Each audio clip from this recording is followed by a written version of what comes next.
Gather round, little ones, and snuggle deep under your covers. Tonight, we're going on a journey far, far away to the shimmering crystal caves, a place whispered about in legends, a realm of pure enchantment.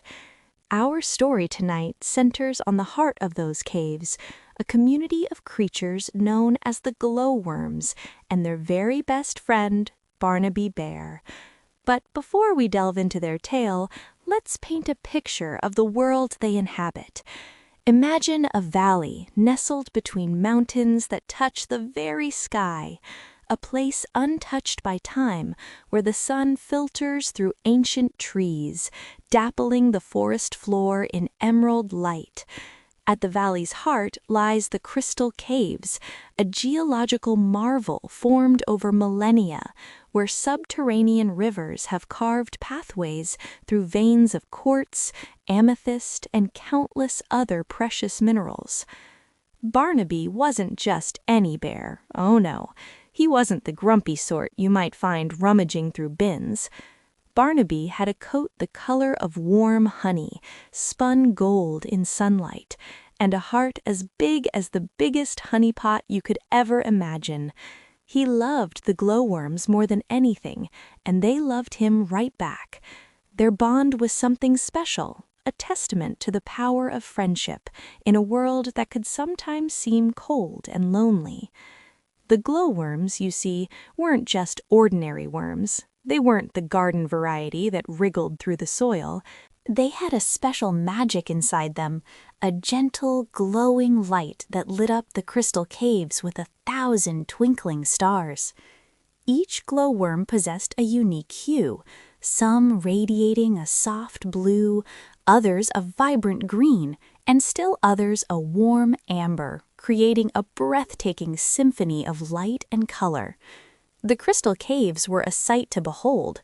Imagine a place where the walls shimmered with amethyst and rose quartz, reflecting the Glo-Worm's light in a dazzling display. Tiny waterfalls tinkled like wind chimes, their gentle music echoing through the cavernous spaces, creating a soothing melody that calmed the soul. And of course, everywhere you looked, there were Glo-Worms, twinkling, dancing, and lighting up the world with their gentle glow. The caves themselves were a labyrinth of tunnels and chambers, each one more breathtaking than the last. Some chambers were vast and open, with ceilings so high they seemed to disappear into the darkness.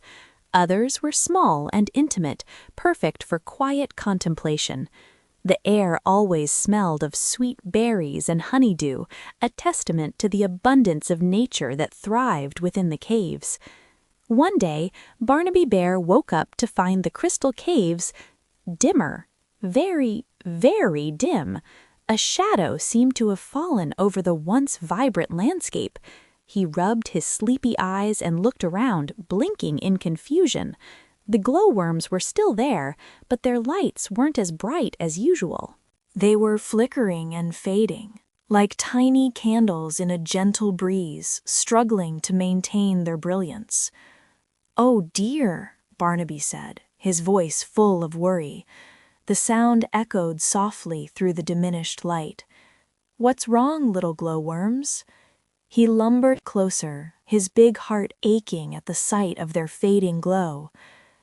The Glo-Worms wiggled closer to Barnaby, their tiny lights barely visible, a faint glimmer in the encroaching darkness. One of them, a little Glo-Worm named Lumi, spoke in a whispery voice, her light flickering like a dying ember.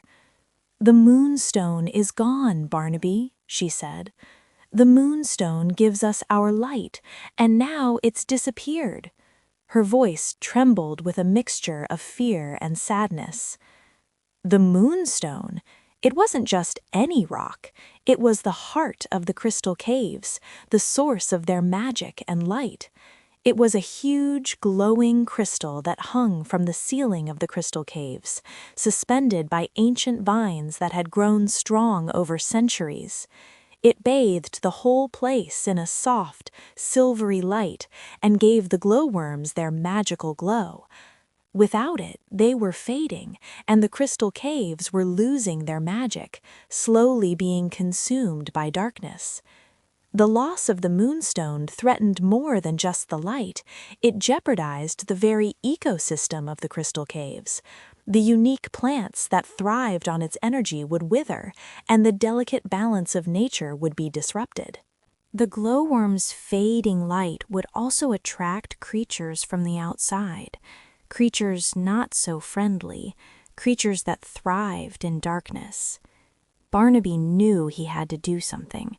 He couldn't let the glowworms lose their light, and he couldn't let the crystal caves become dark and dreary, a lifeless shell of its former glory.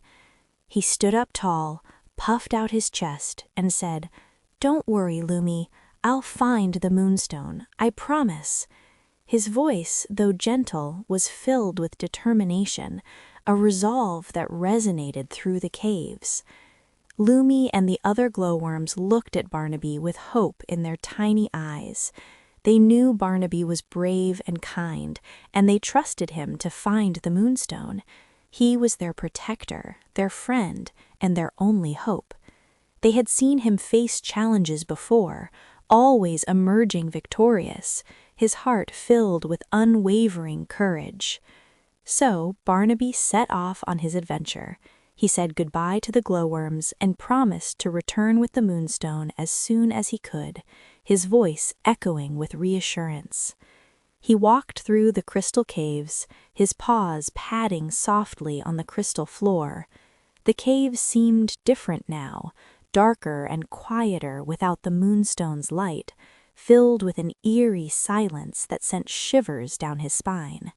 He followed a winding path that led him out of the crystal caves and into the Whispering Woods. The Whispering Woods was a place of tall trees and rustling leaves, where the wind whispered secrets through the branches, a place of ancient magic and hidden pathways. The moonlight filtered through the trees, casting long, dancing shadows on the ground, creating an ethereal and mysterious atmosphere. The Whispering Woods was a place of legends, spoken of in hushed tones by the elder glowworms. It was said to be inhabited by creatures both benevolent and mischievous, a realm where the veil between worlds was thin. Few dared to venture into its depths, but Barnaby knew he had no choice. The fate of the crystal caves depended on his courage. Barnaby walked and walked, his nose twitching, trying to catch a scent of the moonstone. He used all his senses. He sniffed, listening to the breeze, the rustle of leaves, anything that would help him find what he was looking for. He asked the squirrels if they had seen it, but they just chattered and shook their heads, their bushy tails twitching nervously. He asked the owls if they had seen it from above, but they just hooted and blinked their wise eyes, their cryptic responses offering no concrete clues.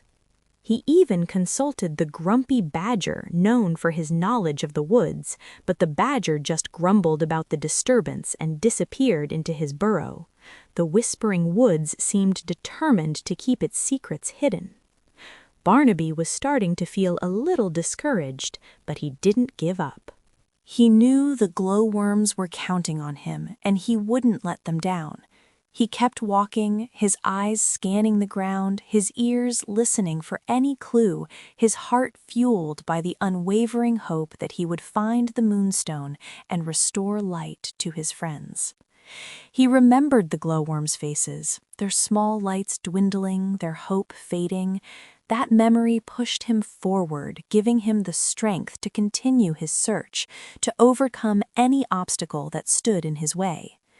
Finally, as he was walking past a babbling brook, he saw something shimmering in the water.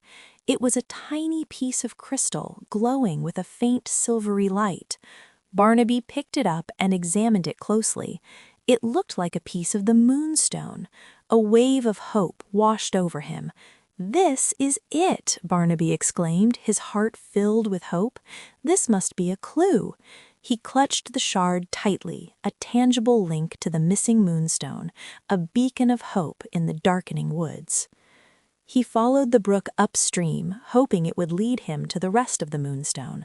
The brook twisted and turned, and Barnaby followed it through the whispering woods, past mossy rocks and gnarled tree roots, his determination unwavering. The brook, usually a source of gentle music, now seemed to whisper secrets to him, guiding him through the dense undergrowth, leading him closer to his goal. He felt a connection to the water, a sense of purpose that fueled his every step. As he walked, he noticed something else. There were tiny, sparkling footprints on the bank of the brook. They looked like the footprints of a pixie. They shimmered with iridescent dust, a telltale sign of the magical creatures. Barnaby knew that pixies were mischievous creatures, known for playing tricks and hiding things. They were masters of illusion and deception, capable of disappearing in the blink of an eye. Could a pixie have taken the moonstone? It seemed like a possibility, a likely explanation for the crystal's disappearance. He followed the pixie footprints, which led him deeper and deeper into the whispering woods. The woods became darker and denser, and the air grew heavy with the scent of pine needles and damp earth, a sense of unease settling over him. The footprints seemed to dance and weave, leading him on a merry chase through the tangled undergrowth. He had to be careful, for pixies were known to lead travelers astray, trapping them in the depths of the woods. Finally, the footprints led him to a small clearing, and in the center of the clearing he saw it, the moonstone. It was lying on a bed of moss, glowing with a soft, silvery light. Its radiance illuminated the clearing, casting long shadows that danced around the edges. But it wasn't alone. Standing next to it was a little pixie with bright blue eyes and a mischievous grin, her wings shimmering like stained glass. "Hello," Barnaby said, trying to sound friendly. He wanted to approach cautiously, not wanting to startle the pixie and risk losing the moonstone again. "I'm Barnaby Bear, and I'm looking for the moonstone. It belongs to the Glo-Worms in the crystal caves." The pixie giggled. "I know," she said. "I borrowed it." Her voice was like tinkling bells, light and airy, but with a hint of mischief. "Borrowed it?" Barnaby asked, confused. But why?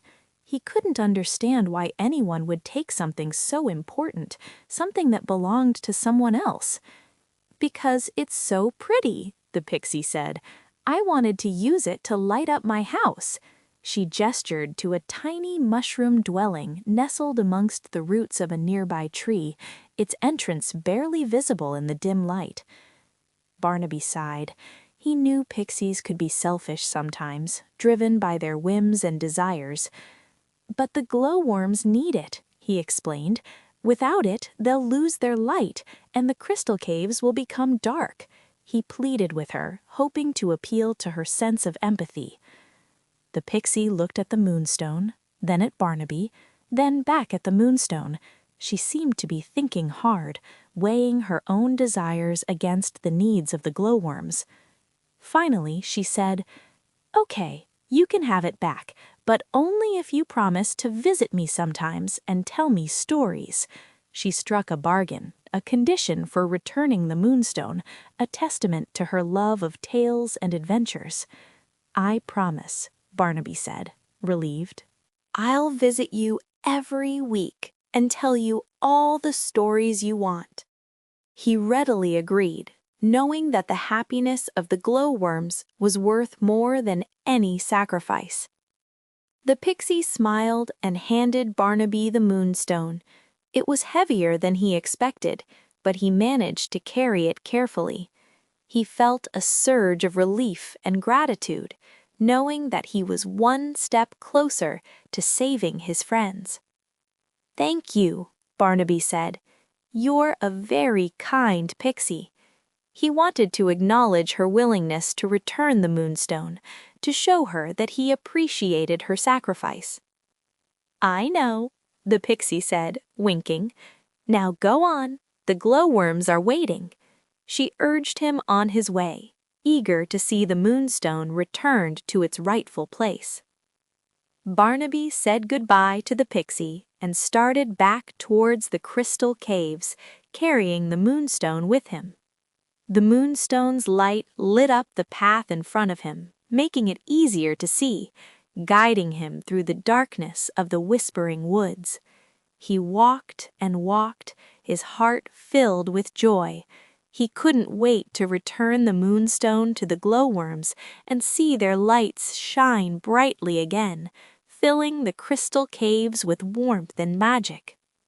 He imagined their joyful faces, their tiny lights twinkling with happiness, their gratitude washing over him. That vision fueled his steps, giving him the strength to overcome the fatigue that threatened to overwhelm him. When he finally reached the crystal caves, he was greeted by the sight of the glowworms, their lights barely flickering. They looked so sad and weak, their usual vibrancy replaced by a dim and desperate glimmer. "Barnaby!" Lumi cried when she saw him. "You found it!" Her voice, though weak, was filled with hope and anticipation. Barnaby smiled and held up the moonstone. "I did," he said. "I brought it back."